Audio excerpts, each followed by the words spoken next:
Hey, what's up? Welcome to Updates with Mr. Warford. This is for my AP Human Geography people. We're going to be talking about a concept and a few vocab terms that you're going to need to know from now till the end of the year. Very important for the AP exam. It'll be a little confusing as we start, but you'll be using these terms and understanding this concept before you know it. Just like with anything, it just comes with practice.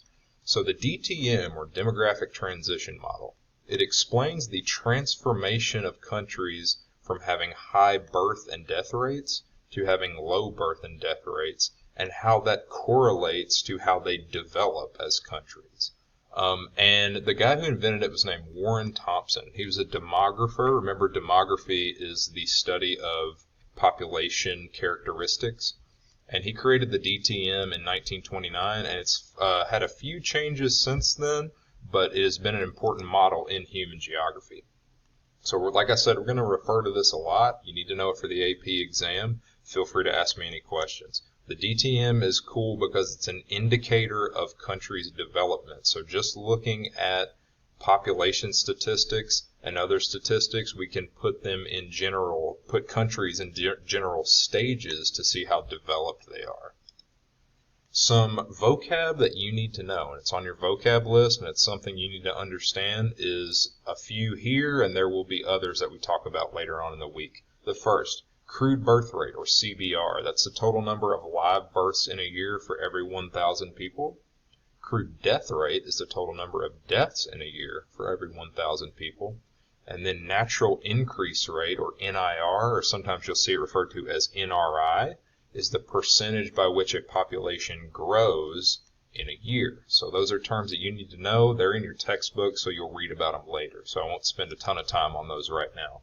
So what's the correlation between all those stats? So higher rates of natural increase, more crude births, and more crude deaths, and things like infant mortality, like how many babies die in a country per year, total fertility, so how many babies women are having per year in a country. Those are characteristics. When those things are high, it's considered to be happening in what's called less developed countries. Okay, and you'll see the yellow here, what in human geography is referred to as places that are less developed. And we're going to talk more about what's the difference between a more developed country and a less developed country. What characteristics do they have? What are positives and negatives of living in both? So something to keep in mind, crude birth rate, CBR, and crude death rate. So how many people or how many babies are being born, how many people are dying in a population affect the total population numbers. And this is an example of what's called a DTM graph. Okay, and you'll notice that this is the birth rate, this is the death rate, and then this red is an indicator of the total population growth. So while we're looking at this graph, you could be like, Warford, I didn't know I signed up for a math class. You didn't, okay? This is human geography. But you need to understand how this graph works. When you look at birth rate, crude birth rate, and crude death rate, you're going to see a correlation with how the total population grows, or in some cases declines. And you'll notice here at the bottom, the DTM stages, okay? So depending on the stage, will tell you what characteristics that population has, okay? Whether they're less developed or more developed. So if you're like, Warford, I'm not getting it. Here's an example, okay? You guys probably should have at some point in middle school learned about ancient Mesopotamia, okay? This was called the Fertile Crescent, or basically the beginning of civilization as we know it. Ancient Mesopotamia was where now Iraq, Kuwait, Turkey, and Syria are modern day. So in Mesopotamia, we see a shift from hunting and gathering. So you go out and you kill a deer, or you collect berries and you just kind of forage for survival. We see a shift from hunter-gatherers into early farming, the earliest stages of farming in Mesopotamia. So what was life like here, and what does that have to do with the DTM? So in ancient Mesopotamia, life expectancy was low because you got to think this is pre-medicine, medication. They don't know about germs.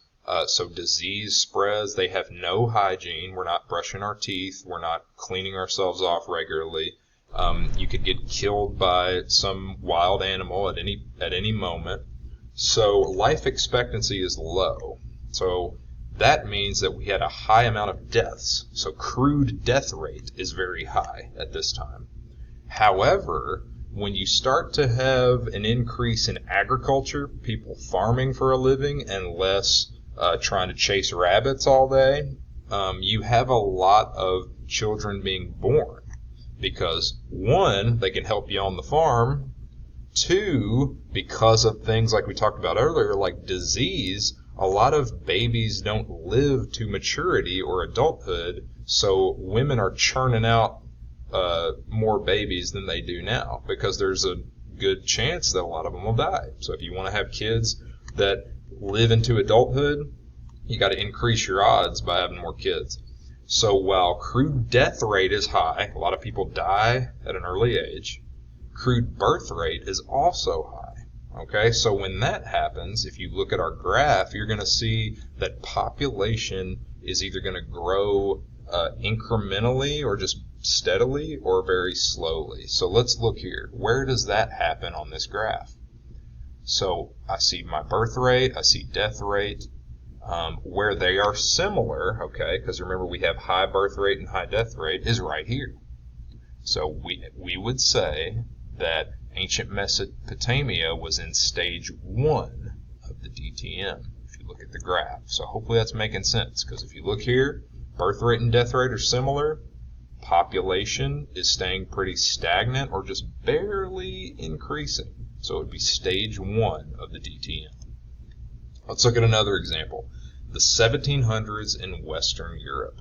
Okay, because of things like improvement in sanitation, okay, because of things like improvement in medicine, you're seeing death rates drop, okay, so people are living longer lives. However, people are still in this mindset of we got to have more babies, okay, they're not used to having the medicine, there's still people working on farms, okay. Even though some technology is helping people's lives through what's called the Industrial Revolution, people are still having lots of babies, okay? So CBR, or crude birth rate, is still high. So what does that do to population? It means if less people are dying, but the same amount of babies are being born, the population is going to do what? Grow. So let's look at stage 2 of the DTM. Okay, stage 2 of the DTM, you see a steady birth rate, but you see a huge drop in death rate. So hopefully that's making sense to you so far. So why do we care? Why do we give a rip about DTM? Even though all countries don't fit neatly in the DTM stages 1 through 5, it's a useful tool for human geographers because we can look at that and understand the different levels of development in each country and then start to think, how did they get there? So what I want you to do today is you're going to do a graphic organizer based on a reading about the DTM stages. The more you understand about the 5 DTM stages, the easier this concept gets, and we can start analyzing specific countries and saying, are they more developed, less developed, what stage are they in? So work on that. If you got any questions, let me know. Peace.